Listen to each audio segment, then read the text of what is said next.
ఈరోజు మనం చేయబోయే రెసిపీ ఏంటంటే బంగాళదుంపతో చేస్తున్నాం. ప్లస్ బంగాళదుంపతో పోపు పెడదాం అన్నమాట. శుభ్రంగా కడిగేసుకుని ఇవి తాలింపు పెడదాం. ఉడకబెట్టేసి ఈరోజు బంగాళదుంపలతో వెరైటీ చేద్దాం. బంగాళదుంపలు ఎలా అంటే బంగాళదుంపలు ఉడకబెట్టి పోపు పెడదాం అన్నమాట. ఉడకబెట్టి తాలింపు పెడదాం. ఓకే ఫ్రెండ్స్, మనం ఇప్పుడు ఇవి ఉడకబెడదాం. ఓకే ఫ్రెండ్స్, మనం బంగాళదుంప పోపుకి కావాల్సిన సామాను మినపప్పు. ఇది తొక్క మినపప్పు బాగుంటుంది ఫ్రెండ్స్. దీంట్లో చాలా మినపప్పు బాగోదు, అందుకని తొక్క మినపప్పు వేస్తున్నాను. శనగపప్పు, ఆవాలు, జీలకర్ర, కరివేపాకు, వెల్లుల్లిపాయలు, ఎండుమిర్చి. ఓకే ఫ్రెండ్స్, ఇది తాలింపు పెట్టుకోవడానికి కావాల్సిన సరుకులు. ఫ్రెండ్స్, ఈ బంగాళదుంపలు ఉడకబెట్టిన బంగాళదుంపలు ఉడుకుతుందన్నమాట. తక్కువ చేసుకోవాలి శుభ్రంగానే, తక్కువ ఉడిసేసి నీట్గా. ఓకే ఫ్రెండ్స్, ఇలా ఉడిచేసుకోవాలి. ఉడిసిన తర్వాత దీంట్లో ఉప్పు, కారం, పసుపు వేసి కలిపేసుకోవాలి. స్మాష్ చేసుకోవాలి.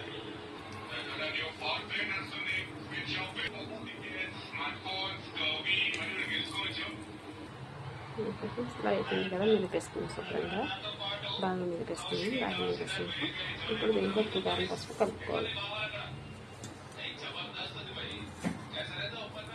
ఓకే ఫ్రెండ్స్, బాగానే పెట్టాము. ఆయిల్ వేసుకోవాలి. ఆయిల్ పోస్తాం. ఓకే ఫ్రెండ్స్, ఆయిల్ వేడెక్కిన తర్వాత వెల్లుల్లిపాయలు వేద్దాం.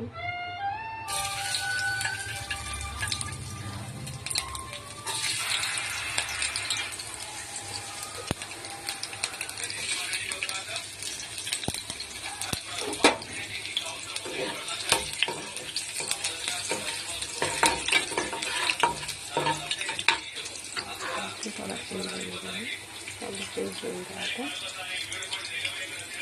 శనగపప్పు, జీలకర్ర, ఆవాలు, మినపప్పు వేద్దాం. శనగపప్పు, జీలకర్ర, ఆవాలు, మినపప్పు.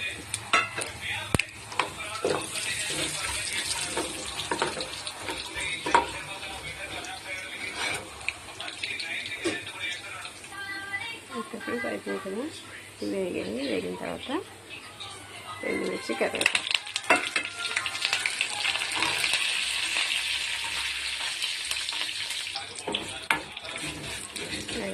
దగ్గర వచ్చేసింది. ఫ్రై అయిపోయిన దగ్గర పెట్టిన కొద్దిగా పసుపు వేసుకున్నాం.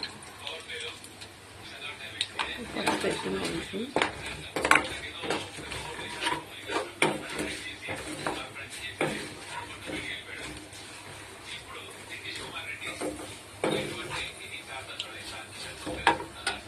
చూసి ఫ్రై అయిపోయింది కదా. ఫ్రై అయిపోయింది కాబట్టి ముందుగా కలిపి పెట్టుకుని వేసుకుంటాం బంగాళదుంప.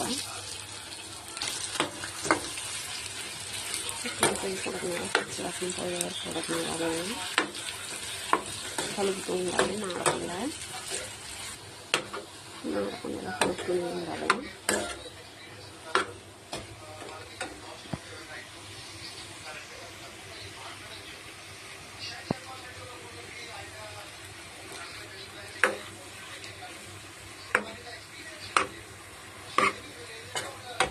కట్టేసి స్టవ్ ఆపేస్తుంది. ఓకే సార్, రెడీ అయిపోయింది. మనం అనుకున్న బంగాళదుంప పోపు రెడీ.